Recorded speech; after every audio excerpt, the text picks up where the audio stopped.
क्या हाल चाल बच्चे, सब ठीक ठाक। हाँ। तो देखो, पीछे की क्लास में हम लोग किए थे कि सभी तरह के फोर्स जो टेंशन और नॉर्मल फोर्स लगते थे उनके बारे में हम आपको सिखाए थे। ठीक है। आज कुछ सवालों से उस टेंशन और नॉर्मल फोर्स को हम लोग देखेंगे कैसे अप्लाई करते हैं और किस तरह से सवाल में उसको इम्प्लीमेंट किया जाता है।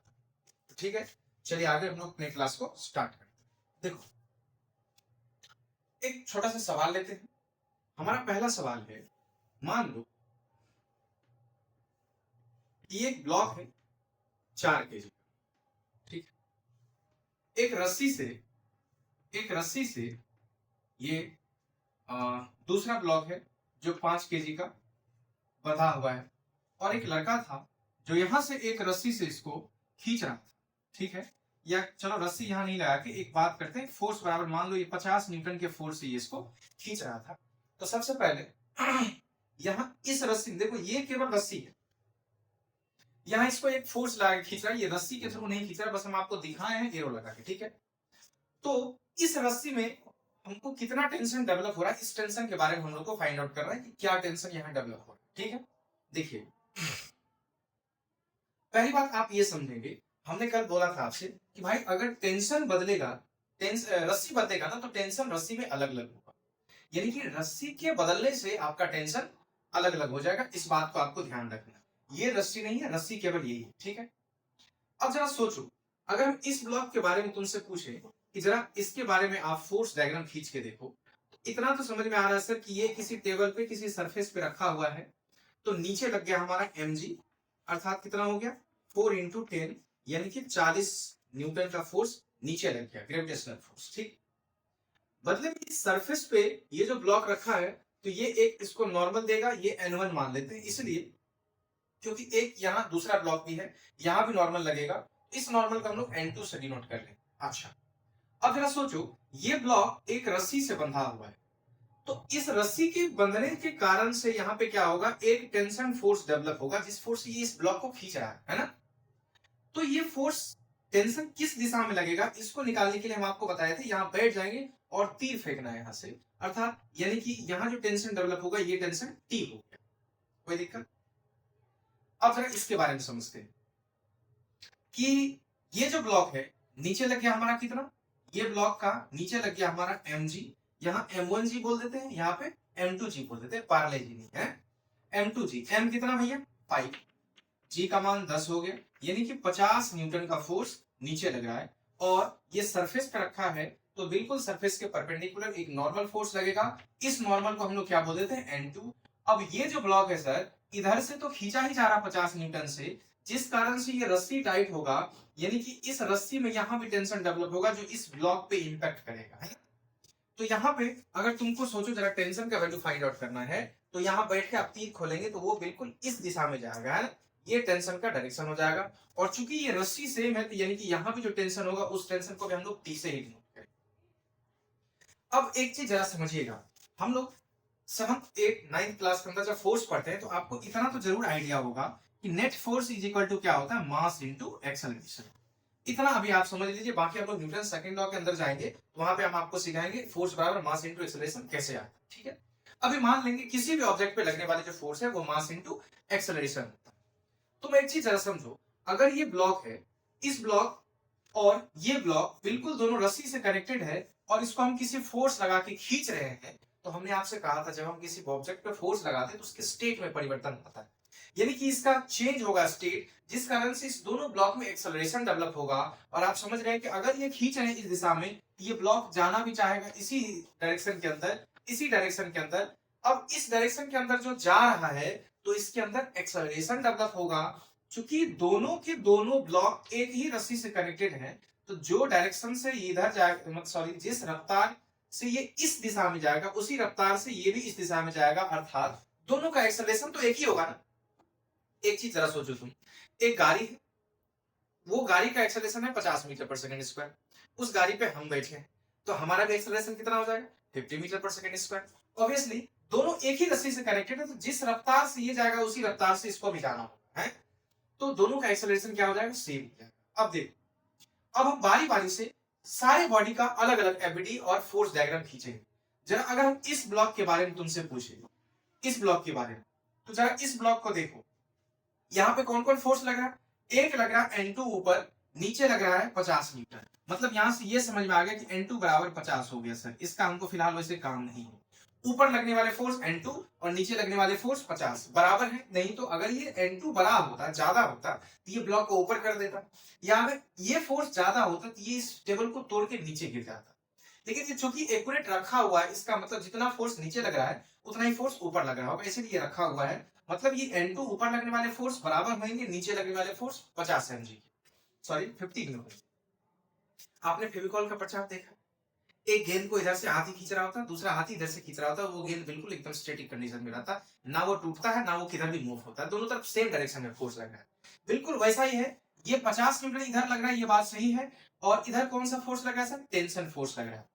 अब आप समझिएगा, नेट फोर्स बराबर होता है मास इनटू एक्सेलरेशन। मेरे भाई नेट फोर्स की अगर हम बात करें, अगर ब्लॉक इधर जा रहा है तो पक्की बात है इधर लगने वाले फोर्स क्या होंगे? ज्यादा होंगे। अगर ये ब्लॉक इधर जा रहा है तो इधर लगने वाले फोर्स ज्यादा होगा, तभी तो ये इसको खींच पा रहा है। तो नेट फोर्स अगर तुमसे पूछे तो यहाँ पे देखो, इस दिशा में लग रहा है फोर्स कितना? 50 न्यूटन। और इस दिशा में कौन सा फोर्स लग रहा है? टेंशन लग रहा है। यानी कि नेट फोर्स अगर हम बोलेंगे तो 50 माइनस टेंशन बराबर नेट फोर्स बराबर मास इंटू एक्सेलरेशन। यही तो सीखा ना? तो भैया 50 minus T is equal to mass. Mass बताओ कितना है? 50, सॉरी 5 इंटू एक्सेलरेशन के बारे में भी हमको कोई आइडिया नहीं है, इसको हम इक्वेशन फर्स्ट मान लेते हैं, ठीक? क्योंकि हमारे पास ना तो टेंशन पता है हमको और ना ही एक्सेलरेशन पता है, तो दोनों चीज पता करना होगा, ठीक है? तो अब देखो, एक ब्लॉक अब हमको यहां दिख रहा है, देखो तो एक ब्लॉक हमको यहां पर दिख रहा है। तो अब इस ब्लॉक के बारे में लिखना चाहेंगे, तो इसके ऊपर जो लगने वाले फोर्स है ये N1 और नीचे लगने वाले फोर्स है जो 40 न्यूटन, ये तो दोनों बैलेंस होंगे आपस में। अगर बैलेंस ना हो रहा होता, नीचे का फोर्स अगर बड़ा होता तो ये नीचे गिर जाता, ऊपर का फोर्स अगर बड़ा होता तो इसको ये ऊपर लेके चले जाता। पर बिल्कुल ये एकदम स्टैटिक कंडीशन में, ऊपर नीचे दिशा में तो कोई मोशन नहीं हो रहा है, ये जा रहा है तो सिर्फ इस दिशा में। इसका मतलब ऊपर और नीचे लगने वाले फोर्स बिल्कुल बराबर होंगे, इक्विलिब्रियम में होंगे। कहने का मतलब यहां से हो गया साहब N1 बराबर 40, ये तो हमको पता चल गया सर। इससे वैसे हमारा काम भी फिलहाल अभी नहीं है, जब फ्रिक्शन पड़ेंगे तब इसका काम आएगा। अब जरा देखो, इस दिशा में लगने वाले फोर्स कौन से? एक ही फोर्स है जो इसी डायरेक्शन में लग रहा है। किस डायरेक्शन में? टेंशन फोर्स, जिस दिशा में ये ब्लॉक जा रहा है। तो हमने पढ़ा sir F net is equal to mass into acceleration. तो भाई साहब एफ नेट बराबर मास इंटू एक्सेलरेशन, तो केवल इसमें एक ही दिशा में लग रहा फोर्स, और वो भी फोर्स कैसा है? टेंशन। अगर इसकी बात करते हैं हम, तो देखो इसमें एक फोर्स इस दिशा में लग रहा है और इसके उल्टे दिशा में, विपरीत दिशा में इधर टेंशन लग रहा था। तो जब नेट फोर्स लगा रहे थे तो मैक्सिमम फोर्स ये था, इसीलिए ब्लॉक इधर जा भी रहा था। तो नेट फोर्स जब निकालेंगे तो इधर 50 और माइनस टेंशन, क्योंकि अपोजिट डायरेक्शन में इसीलिए माइनस, तो 50 minus T is equal to mass into acceleration. कोई दिक्कत? लेकिन यहां केवल एक ही फोर्स लग रहा है, टेंशन। तो नेट फोर्स की बात करें तो वो केवल टेंशन हो जाएगा। टेंशन बराबर क्या होगा? मास इंटू एक्सेलरेशन बच्चा। तो मास कितना है इसका? 4 इंटू एक्सेलरेशन, तो इसका भी यही होगा। इसको इक्वेशन सेकंड मान लो। अब जरा देखो, फर्स्ट इक्वेशन हमारा क्या है? 50 minus T is equal to 5 है। सेकंड इक्वेशन क्या है हमारा? टी बराबर 4 है। तो हम एक काम करते हैं, सेकंड इक्वेशन से जो हमको टी का वैल्यू निकला है 4a, वो इसमें डाल देते हैं। यानी कि 50 इज माइनस टी, टी का value 4a is equal to कितना हो गया? 5a। कोई दिक्कत? तो यहां से बन गया 50 इज इक्वल टू 9a। कोई समस्या? अब देखो a का वैल्यू अगर हम निकालना चाहें तो ये कितना हो जाएगा? 50/9, यानी कि एक्सेलरेशन जो हो गया हमारा 50/9 मीटर पर सेकंड स्क्वायर, ये हमारा इस ब्लॉक का एक्सेलरेशन हो गया, ठीक? अब जब एक्सेलरेशन मिल गया हमको तो टेंशन तो इजीली निकल जाएगा साहब, क्योंकि देखो ना, अब एक्सेलरेशन का वैल्यू यहां पुट कर देते हैं। 50 minus T is equal to mass 5 into acceleration. इसमें पुट करो या इसमें पुट करो, कहीं भी पुट करोगे एक ही चीज आएगा। एक्सेलरेशन कितना आ गया? 50/9। तो यहां से आ गया 50 minus T is equal to 25 250/9। अब टी को उधर ले जाएंगे तो 50 माइनस 250/9 बराबर टी। यही हमारा टेंशन का वैल्यू होगा। अब भिन्न का जोड़ कर लो, घटाओ, भिन्न का जोड़ घटाओ, तो हमको करना होगा, ये हम थोड़ी करेंगे। ये कर लीजिए, यहां से जो वैल्यू आएगा ये हमारा टेंशन होगा। देखो हमारा मतलब ये नहीं था कि हम सवाल को सॉल्व करना, हमारा मतलब ये है कि देखो फोर्स को कैसे अप्लाई करते हैं हम लोग, फोर्स डायग्राम कैसे खींचते हैं, किस तरह से फोर्स इंप्लीमेंट किया जाता है। एकदम छोटे छोटे सवाल से करते चले जाएंगे, सारा चीज क्लियर हो जाएगा, टेंशन मत लो। अगर पहला सवाल और आपके दिमाग में थोड़ा सा परेशानी आ रहा है तो थोड़ा बर्दाश्त करें, है बर्दाश्त करेंगे तभी तो आगे जाएंगे। अगला सवाल देखते हैं, एकदम बिल्कुल नुन्नू टाइप का सवाल होगा, देखेंगे बहुत आनंद आएगा। चलिए अगला सवाल हमारा क्या है कि देखो,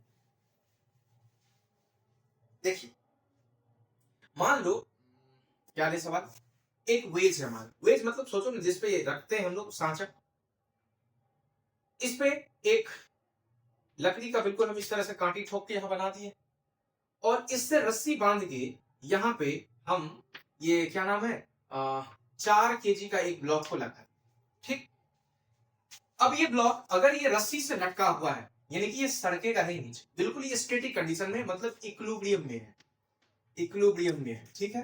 इक्विलिब्रियम मतलब क्या होता है साहब, F net is equal to 0, अर्थात एक्सेलरेशन भी यहाँ क्या बन जाएगा हमारा 0 हो जाएगा, कोई एक्सेलरेशन नहीं है, बिल्कुल बॉडी स्टैटिक कंडीशन में है। अच्छा एक्सेलरेशन 0 मतलब क्या हो गया, या तो बॉडी स्टैटिक कंडीशन में है या नहीं तो क्या वेलोसिटी कांस्टेंट होगा। कभी भी बॉडी अगर कांस्टेंट वेलोसिटी से मूव कर रहा है तो एक्सेलरेशन बराबर क्या चीज सीखे हम लोग, rate of change of velocity delta v by delta t। अब क्या है कि अगर एक्सेलरेशन कांस्टेंट है, सॉरी वेलोसिटी कांस्टेंट है, तो चेंज इन वेलोसिटी क्या होगा, 0 होगा कि नहीं। देखो ना फाइनल वेलोसिटी पे 10 मीटर पर सेकंड, इनिशियल वेलोसिटी पे 10 मीटर पर सेकंड, तभी तो बोलेंगे वेलोसिटी कांस्टेंट है। तो वेलोसिटी अगर कांस्टेंट है तो चेंज इन वेलोसिटी क्या आ जाएगा 0, भाई कितना भी समय की बात कर लो तो 0 बाय समथिंग क्या आ जाएगा 0, अर्थात एक्सेलरेशन 0 होगा। मतलब अगर एक्सेलरेशन 0 है तो आपको एक बात समझ में आना चाहिए, या तो बिल्कुल स्टैटिक है रुका हुआ कंडीशन में, कोई वेलोसिटी है ही नहीं उसमें, अदरवाइज अगर वेलोसिटी है तो वो बिल्कुल कांस्टेंट वेलोसिटी से चले जा रहा है, उसमें कोई चेंजिंग नहीं आ रहा है, ठीक है।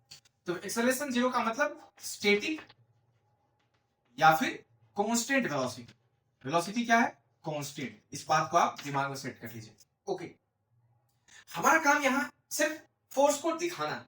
अब देखो तो जरा सा, अगर हम यहाँ 4 kg का ब्लॉक रखे हैं तो हम आपको बताए थे कि चाहे कितना भी बड़ा एक पहाड़ भी क्यों ना तुम लटका दो, तुम मानो एकदम बिल्कुल इसको पॉइंट साइज के बराबर, एकदम बिल्कुल एक पॉइंट साइज के बराबर मानो। अगर ये पॉइंट साइज के बराबर है तो एक तो नीचे लग जाएगा भैया mg हमारा, अर्थात 4 इंटू 10 यानी कि 40 न्यूटन नीचे लग गया। कोई दिक्कत सर जी, ये बिल्कुल जिस सरफेस पे है वो सरफेस इसको क्या लगाएगा, नॉर्मल फोर्स लगाएगा, एकदम परपेंडिकुलर टू द सरफेस, ये हो गया नॉर्मल हमारा। अब चूंकि ये रस्सी से लगा हुआ था तो रस्सी में भी एक फोर्स डेवलप होगा, जिस फोर्स को हमने सीखा था टेंशन। क्या लिखा था, टेंशन। यहाँ पे एक ही रस्सी है तो चलो टेंशन टी ही लिख देते हैं, कोई दिक्कत नहीं। अब तुम सोचो, हमने कल आपसे कहा था भाई अब देखो ये जिस भी वेज जिस इंक्लाइन प्लेन पे रखा हुआ है, अगर हम इसी प्लेन को एक्स एक्सिस मान लें तो ये हमारा क्या बन जाएगा वाई एक्सिस। तो टेंशन बिल्कुल एक्स दिशा में आ गया, नॉर्मल वाई दिशा में आ गया। एक परेशान करने वाला कौन है हमारा mg 40 न्यूटन, जो ना तो एक्स में है और ना ही वाई में है, ये बिल्कुल बीच में है। और मान लेते हैं ये इंक्लाइन प्लेन हमारा 30 डिग्री के एंगल पे रखा हुआ है, तो बताओ ना ये 30 डिग्री है तो ये भी क्या होगा, ये भी तो 30 डिग्री होगा, कल सीखा था ना हमने। ये 30 डिग्री तो ये भी क्या होगा 30 डिग्री। कैसे साहब, नहीं मानेंगे तो नहीं मानेंगे तो मत मानो, सब कुछ मानने वाले के लिए थोड़ी होता। देखो ये 30 ये 90, तो इसको कितना होना पड़ेगा 60। अब जब ये 60 है तो भाई ये तो क्वाड्रेंट है, पूरे के पूरे आपस में 90 डिग्री का एंगल बनाएंगे, जिसमें अकेला ये 60 हो गया तो ये कितना बनेगा 30। इसीलिए हम आपसे कल बताए थे कि आप इस नियम को दिमाग में सेट कर लीजिए, जितना एंगल यहां है उतना ही एंगल बिल्कुल यहां होगा 30 डिग्री। अब तुम सोचो अगर ये 30 डिग्री का एंगल बना रहा है तो हम इसको चीर देंगे, एक हिस्सा टुकड़ा जाएगा इस लाइन पे और एक इस लाइन पे, है ना। यानी कि इधर जो जाएगा साहब वो हो जाएगा mg साइन 30 डिग्री। साइन क्यों, क्योंकि एंगल तो बना रहा है y एक्सिस से, तो जिसके साथ एंगल बनाएगा cos तो उधर ही जाएगा ना। तो इधर क्या हो गया साहब, ये हो गया mg cos 30 डिग्री। अब सोचो mg का मान हमको 40 निकला हुआ, 40 cos 30 का वैल्यू कितना है √3/2, 2 से 40 को काटा 20 यानी कि 20√3। इस दिशा में लगने वाले फोर्स कितने हैं 20√3, और इस दिशा में लगने वाले फोर्स कितने हैं, mg का वैल्यू हो गया 40, साइन 30 का वैल्यू 1/2, 2 से 20 को काटा 40 हो गया। तो यहाँ पे इस दिशा में कितने फोर्स लग रहे हैं, इस दिशा में लग रहे हैं 20 न्यूटन। अब देखो तुम सोच के जरा सा, हमने क्या कहा आपसे कि बॉडी भाई स्टैटिक है, इक्विलिब्रियम में है, अर्थात नेट फोर्स 0 है, ना तो ये ऊपर जा रहा है ना ही नीचे जा रहा है, ना तो दाएं जा रहा है ना ही बाएं जा रहा है। तो क्या होगा साहब, ऊपर लगने वाले फोर्स नीचे लगने वाले फोर्स के एकदम बराबर होंगे, अर्थात एन का मान किसके बराबर होगा, नीचे जो लग रहा था mg cos 30 जिसको हमने 20√3 लिखा था, यानी कि नॉर्मल फोर्स का वैल्यू कितना हो गया साहब, 20√3 हो गया। अब दाएं बाएं वाले फोर्स, इधर लगने वाला फोर्स क्या है, टेंशन, इधर लगने वाला फोर्स क्या है, 20, अर्थात टेंशन किसके बराबर हो जाएगा, 20 के बराबर हो जाएगा, यानी कि रस्सी में 20 न्यूटन का टेंशन डेवलप हो रहा है और नॉर्मल फोर्स का जो वैल्यू है वो कितना, 20√3। कोई दिक्कत? हाँ, कल एक बात याद आया होगा, हम आपको बोले थे कि देखो अगर कोई भी चीज को हम किसी इंक्लाइंड प्लेन पे रखते हैं तो इधर कोई फोर्स नहीं भी लग रहा है, सीधे सीधी तो हमको दिख नहीं रहा था सीधा कोई फोर्स लग रहा है, लेकिन जरा सोचो ये mg का ही एक कंपोनेंट इस दिशा में लगना शुरू हो जाता, जिस कारण से ये ब्लॉक नीचे की तरफ या तो खिसक जाते हैं या खिसक सकते हैं। अब खिसक सकने का मतलब क्या हो गया, इस दिशा में एक वर्क करता फोर्स, जो फ्रिक्शन जब हम पढ़ेंगे तब आपको समझाएंगे। तो अगर फ्रिक्शन फोर्स ज्यादा होगा इस mg sin थीटा से, तब तो बॉडी नहीं सरकेगा, लेकिन अगर फ्रिक्शन फोर्स से ये ज्यादा हो गया तो बॉडी खिसकना शुरू कर देगा। ठीक है, तो खिसका खिसकी हम लोग बाद में करेंगे, अभी बस इतना ही समझो कि इधर भले ही हमको दिख नहीं रहा था कोई फोर्स, पर हाँ फोर्स था, mg का ही एक कंपोनेंट इधर आ जाता। आ रही बात समझ में? बढ़ा जाए आगे, अगले सवाल पर चलते हैं। ओके सर, ओके, हम लोग एकदम चकाचक छोटे छोटे सवालों से अपने कॉन्सेप्ट को दिमाग में डालते चले जाएंगे, जिससे कि आगे आने वाले बहुत बहुत बड़े बड़े दरिंदे सवालों को भी सॉल्व किया जा सकता है। देखो अगला सवाल, एकदम क्या लिया जाए इस बार, थोड़ा सा अच्छा सवाल नहीं लेंगे, एकदम छोटा सा सवाल लेंगे, एकदम छोटा सा सवाल लेंगे, एकदम छोटा सा सवाल लेंगे हैं। और इधर जो फोर्स लग रहा है वो फोर्स क्या लग रहा है, पता नहीं कोई सा फोर्स लग रहा है F, लेकिन बॉडी का रहा है इक्विलिब्रियम में। अब तुम सोचो जरा सा, अगर हम किसी पहाड़ को कितना भी ताकत से खींचे तो जरूरी थोड़ी कि वो पहाड़ खींचा जाएगा, ऐसा कोई जरूरी नहीं है। मान लो ये 10 केजी का है, ये 40 केजी का है और ये 70 केजी का, 70 केजी का है। अब क्या मजाल कि तुम इसको खींच लो, है कितना भी फोर्स लगा लो खींच तो नहीं पाओगे। तो अब सवाल क्या कर रहा है कि अगर बॉडी इक्विलिब्रियम कंडीशन में है, अगर बॉडी इक्विलिब्रियम कंडीशन में है, इससे पहले एक बात याद, इससे पहले जो पहला सवाल था यहाँ पे फोर्स का वैल्यू शायद 50 न्यूटन था, तो उसमें ब्लॉक चल रहा था, स्टैटिक नहीं था, स्टैटिक नहीं था तो ब्लॉक चल रहा था। अगर ब्लॉक चल रहा है, नेट फोर्स जीरो नहीं है, तो बॉडी में एक्सेलरेशन डेवलप होगा, ये भी एक्सेलरेशन से मूव करेगा, बिल्कुल उसी के साथ ये भी एक्सेलरेशन से मूव करेगा और ये भी एक्सेलरेशन से मूव करेगा, लेकिन अभी ये इक्विलिब्रियम में है, अर्थात नेट फोर्स जीरो हो रहा है। चाहे तुम कितना भी फोर्स लगा दो बॉडी जा नहीं रहा है, यानी कि ये भी रुका हुआ है, ये भी रुका हुआ है, ये भी रुका हुआ है, एक्सेलरेशन यहाँ नहीं है, इस बात का दिमाग में रखिए है। अब देखते हैं, मेरा सवाल सबसे पहले कह रहा, बताओ अगर बॉडी रुका हुआ है तो पहली बात तो तुम ये बताओ कि इस रस्सी में कितने टेंशन डेवलप हो रहे हैं। दो रस्सी है इस बार, मेरा एक रस्सी इधर एक रस्सी इधर, ये रस्सी नहीं है, ये कोई फोर्स से हम इसको खींच रहे पर खींचा नहीं रहा, यहाँ रस्सी नहीं है। तो इस दोनों रस्सी में आप देखो ना, रस्सी बदलेगा टेंशन बदलेगा, रस्सी बदलेगा टेंशन बदलेगा, तो यहाँ जो टेंशन होगा जरूरी नहीं कि वही टेंशन यहाँ पे हो, अलग हो जाएंगे। तो दोनों टेंशन अलग अलग होंगे, याद रखिएगा। और ये खींच नहीं पा रहा है, यानी कि कितना फोर्स लगा रहा है कि इसको खींच नहीं पा रहा है, अर्थात मेरे से पूछ रहा है कि अगर बॉडी इक्विलिब्रियम कंडीशन में है तो भैया F का वैल्यू क्या होगा 100 बताओ, और रस्सी में लगने वाले टेंशन कितना है 100 बताओ। कोई बात नहीं सर, देखते हैं, हम बारी बारी से इसको हम मिटा देते, ठीक है, ये मेरा टारगेट है, इसको मिटा देते हैं, आप समझ गए होंगे, मेरे पास स्पेस आ जाएगा। देखो हम बारी बारी से हर ब्लॉक का, चाहे जितना भी ब्लॉक दिखाई दे, हम हर ब्लॉक का बिल्कुल डायग्राम खींचे। अच्छा पढ़ लेंगे, थोड़ा सा आगे चले जाएंगे तो हम मानेंगे कि ये तीनों के तीनों तीन नहीं एक ही ब्लॉक आएगा, लेकिन अभी नहीं, अभी एकदम बिल्कुल अलग है। देखो अगर हम इसकी बात करें तो कुछ नहीं साहब, नीचे लगेगा mg जो कि 10 इंटू 10 कितना आएगा 100 न्यूटन। कोई दिक्कत नहीं सर, कोई दिक्कत नहीं। सरफेस पे रखा है तो एक फोर्स लगेगा जिसको बोलते हैं नॉर्मल फोर्स है। इधर लग रहा है कोई भी फोर्स F जिसके बारे में हमको पता नहीं है, इस रस्सी में उस कारण से टेंशन डेवलप होगा, चलो इस टेंशन को हम T1 मान लेते हैं, ठीक है, इस टेंशन को T1 मान लेते, क्यों, इसीलिए क्योंकि दो रस्सी है तो दोनों रस्सी में अलग अलग टेंशन डेवलप होगा। अब केवल हम एक बात याद होगा, एफबीडी के बारे में हम आपको बताए थे कि भाई जब भी किसी बॉडी के फ्री बॉडी डायग्राम खींचते हैं, एफबीडी खींचते हैं, तो उस पे लगने वाले फोर्स को काउंट करेंगे। वो किस पे फोर्स लगा रहा है उस पे नहीं, हम किस पे कौन कौन फोर्स लगा, किसको इधर रस्सी खींच रहा होगा बिल्कुल अपनी तरीके से, है ना, इस टेंशन को टी बोले। अब हम केवल इसके बारे में सोचेंगे। तो भाई स्टैटिक कंडीशन में है तो ऊपर लगने वाले फोर्स नॉर्मल N1 और नीचे लगने वाले फोर्स mg, ये तो बराबर है, अर्थात N1 बराबर क्या मिल गया साहब, 100 न्यूटन। वैसे इससे हमारा कोई लेना देना नहीं है, लेकिन चलो अभी हम लोग खींच रहे हैं तो लिख देते हैं। अब हम, ये तो वर्टिकल फोर्स हो गए। अब जरा हॉरिजॉन्टल फोर्स को देखो। हॉरिजॉन्टल फोर्स रुके हुए हैं, अर्थात इधर लगने वाले फोर्स इधर लगने वाले फोर्स एकदम बराबर होंगे।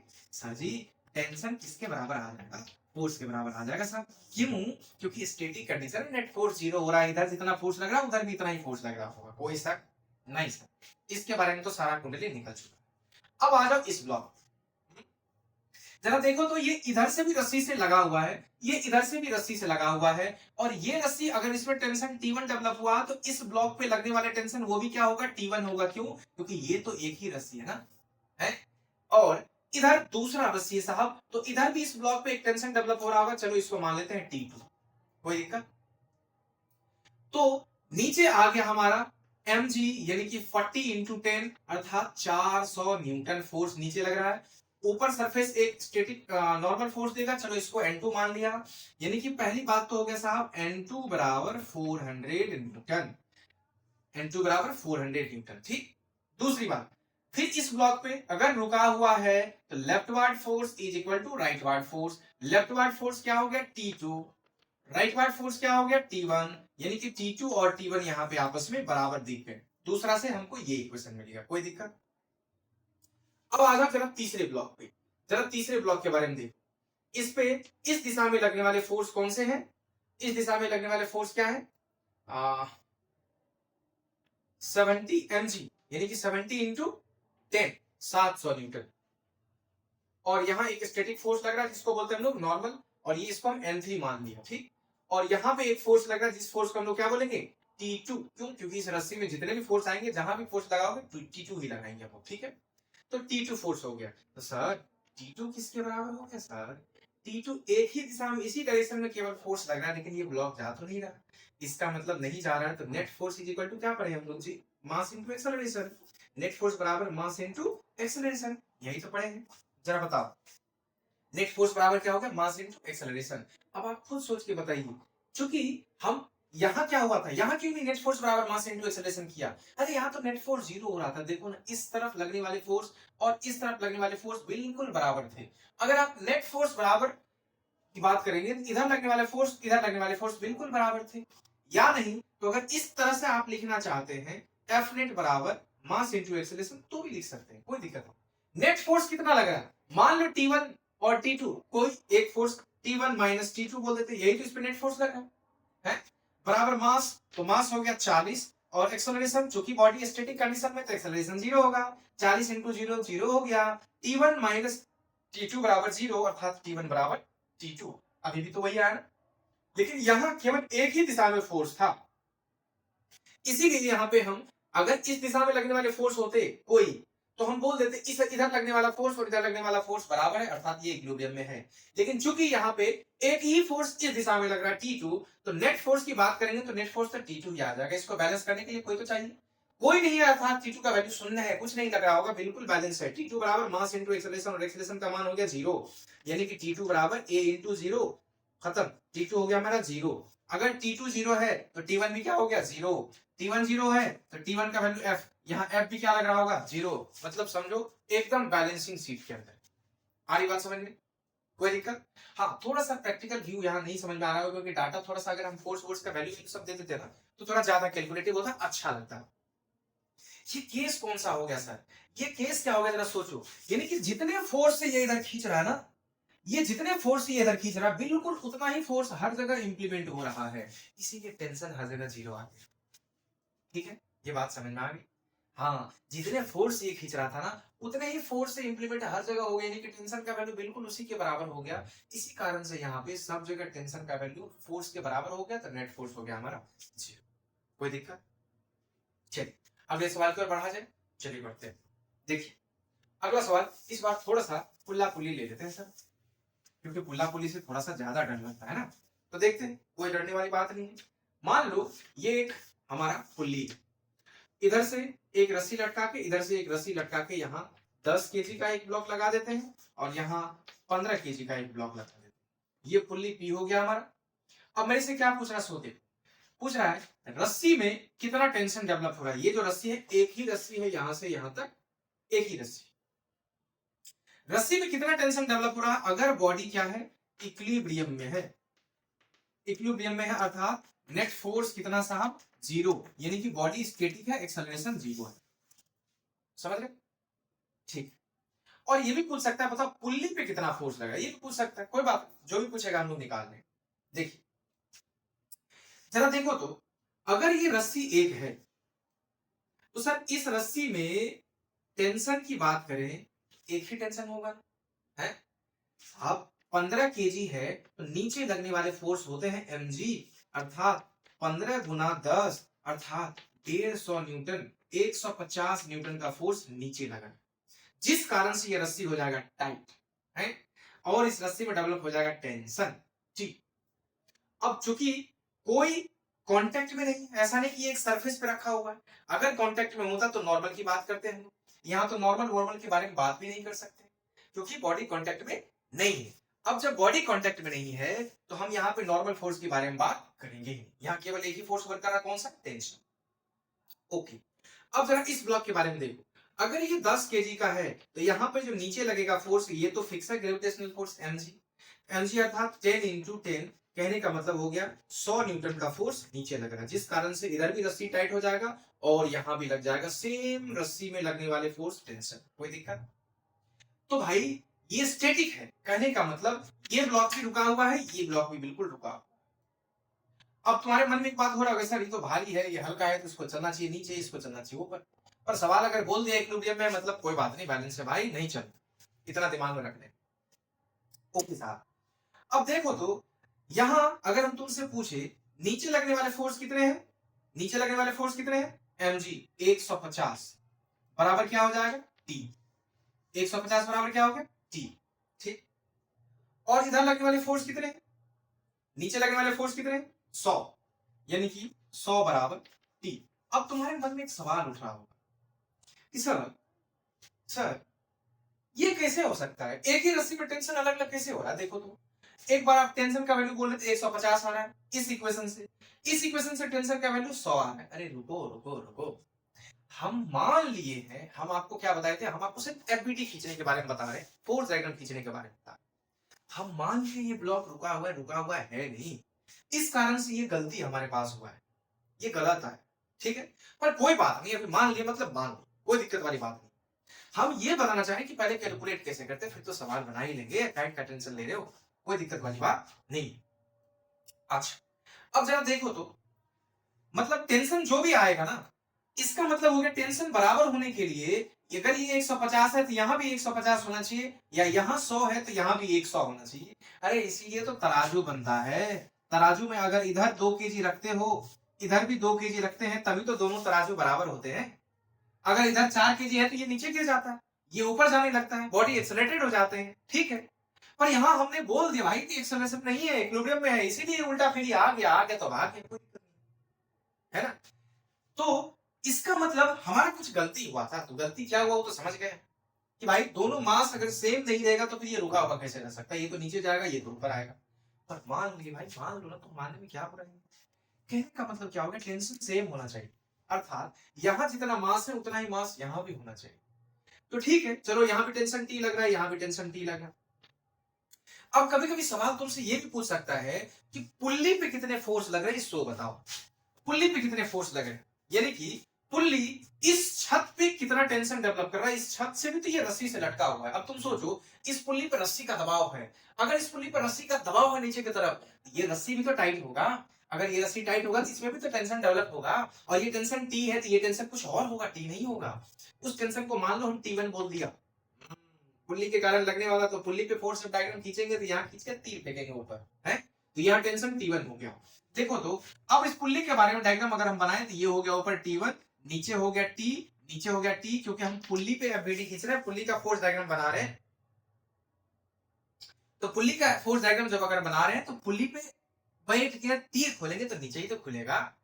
तो चूंकि ये स्टैटिक है, रुका हुआ है, सवाल पहले इंफॉर्मेशन दे दिया है भाई, तो इसका मतलब क्या हो गया, ऊपर लगने वाले फोर्स जो T1 है, ये नीचे लगने वाले फोर्स, तो दो फोर्स लग रहा है T2, T1 T और T, यानी कि 2T के बराबर होगा। अर्थात ये पुल्ली इस रस्सी पे, इस छत पे कितने फोर्स डेवलप कर रहे हैं, तो 2T के बराबर फोर्स डेवलप कर रहे हैं। बात समझ में आ रही है? कोई दिक्कत? आगे बढ़ा जाए? ओके सर, चलिए आगे बढ़ते हैं। अगला सवाल हमारे बोर्ड पे पेश किया, देखिए थोड़ा सा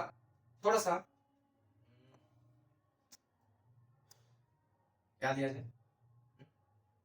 देखो देखो, इस बार ये दो दीवार है, यह छत का दो कोना पकड़ लिया, इस कोने से और इस कोने से एक रस्सी निकाल के एक ब्लॉक को टांग दे। ये 10 केजी का ब्लॉक, ठीक, ये 10 केजी का ब्लॉक कह रहा है कि अब इसका एबीडी खींचो, यानी कि इस रस्सी पे टेंशन वेंशन के बारे में थोड़ा सा कोशिश करो बनाने। देखो ये ब्लॉक हैंग हो रहा है, लटक रहा है, मोबाइल हैंग नहीं होना है, ये लटक रहा है, हैंग होने का मतलब लटक रहा है।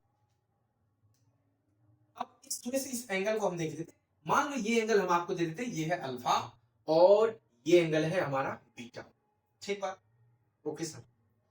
तो जरा सोचो, जरा ध्यान से आप, सर अगर आप एक बात सोचिए, मैथ्स पढ़े हैं हम लोग, तो ये दोनों पैरेलल लाइन है, पैरेलल लाइन में अगर ये एंगल अल्फा है तो ये भी एंगल क्या आएगा साहब, अल्फा आएगा। सिमिलरली ये एंगल अगर बीटा है तो ये भी एंगल क्या आएगा, बीटा आएगा। अब तुम ही बताओ, ये हो गया हमारा वाई एक्सिस, ये हो गया हमारा एक्स एक्सिस, तो mg तो हमारा एक्स एक्सिस में, सॉरी वाई एक्सिस में नीचे की तरफ लग रहा है। ये जो आप देख रहे हैं रस्सी, इस रस्सी में एक फोर्स डेवलप होगा और उस फोर्स को चलो हम बोल देते हैं T1। क्यों T1? क्योंकि रस्सी अलग है साहब, यहां जो फोर्स डेवलप हो रहा है वो है T1 और यहां जो फोर्स डेवलप हो रहा होगा ये है रस्सी T2। क्योंकि दो रस्सी है तो दोनों रस्सी में अलग अलग फोर्स डेवलप होंगे। टेंशन, इस टेंशन को T1 से डिनोट कर दिया, इस टेंशन को T2 से डिनोट कर दिया, ठीक। अगर ये T2 है, ये T1 है, ये ना तो x में है ना ही y में है, यानी कि इसको चीरना पड़ेगा, चीरना पड़ेगा। तो इसके साथ एंगल बीटा बना रहा है, अर्थात इस दिशा में ये कौन सा फोर्स हो जाएगा, तो T1 cos बीटा, और इस दिशा में क्या हो जाएगा, T1 sin बीटा। कोई दिक्कत? No sir. अब इस T2 को भी रिजॉल्व करेंगे, क्योंकि ये भी x और y दोनों में से कहीं नहीं है, बीच में ही है। इस T2 को चीर देंगे तो देखो ये इसके साथ एंगल बना रहा है अल्फा, तो इधर क्या आ जाएगा, T2 cos अल्फा, और इधर क्या आ जाएगा, T2 sin बीटा। अब आपको पता है कि अगर ये इक्विलिब्रियम कंडीशन में है, स्टैटिक कंडीशन में है, इक्विलिब्रियम कंडीशन में है, तो नेट फोर्स 0 होगा, अर्थात दाएं लगने वाले फोर्स बाएं के बराबर होंगे, ऊपर लगने वाले फोर्स नीचे के बराबर होंगे। तो दाएं लगने वाले फोर्स क्या है, तो ये है T2 cos अल्फा, और बाएं लगने वाले फोर्स क्या है, T1 cos beta, cos beta. देखो ये नॉन एंगल है, जैसे 30 डिग्री 60 डिग्री ये सब कुछ दिया रहेगा आपको, हम तो बस आपको कैलकुलेशन करने के लिए सिखा रहे हैं, इसलिए कुछ भी अननोन एंगल मान लिया। मतलब एक कंडीशन हमारा यहां से क्या मिल गया, ये मिल गया, और दूसरा कंडीशन क्या मिल गया, ऊपर लगने वाले फोर्स किसके बराबर होंगे, नीचे लगने वाले फोर्स के। तो सर ऊपर जो लगने वाला फोर्स है वो दो फोर्स है, देखो T1 sin beta, T2 sin beta, यानी कि ऊपर लग रहा है कौन सा force, T1 sin beta plus T2, अबे दोनों बीटा बीटा कैसे हो गया, ये बीटा है T1 का और T2 का cos अल्फा होएगा, भाई थोड़ा मिस्टेक हो गया। चलो T2 sin बीटा, ऊपर लगने वाले फोर्स तो ये दोनों हो जाएंगे, ऐड हो जाएंगे, और नीचे लगने वाले फोर्स किसके बराबर है, mg के, अर्थात मास जो हमारा था कितना 10 केजी, तो 10 इंटू 10 100 नीचे न्यूटन नीचे की तरफ फोर्स लगा है। समझ में आया है? जितने भी सवाल हम आपको बताए हैं, जितना भी एफबीटी खींचने के लिए बताए हैं, फोर्स डायग्राम कैलकुलेट करने के लिए सिखाए, आप बेहतर तरीके से इसको प्रैक्टिस कीजिएगा, ठीक है। आपको आने वाले समय में कभी कोई दिक्कत नहीं, एकदम बढ़िया तरीके से पढ़ाई करो। आज की क्लास को हम लोग यही अंत करेंगे, क्योंकि हमने आपसे पहले कहा कि एकदम छोटे छोटे क्लास रखेंगे ताकि आपको रिवाइज करने में अच्छा हो, पढ़ने में अच्छा हो। उम्मीद करते हैं आप हमारी बातों का अमल करेंगे, ख्याल करेंगे, और हाँ, सब कुछ सही सलामत लगे तो सब्सक्राइब भी जरूर कर देंगे। ठीक है? ओके, हाँ, एक ही बार सब्सक्राइब होता है, करते नहीं रहेंगे। चलो, मिलते हैं अगली क्लास में लोग, तब तक आप अपना ख्याल रखिए, पढ़ाई करते रहें। All the best and good bye.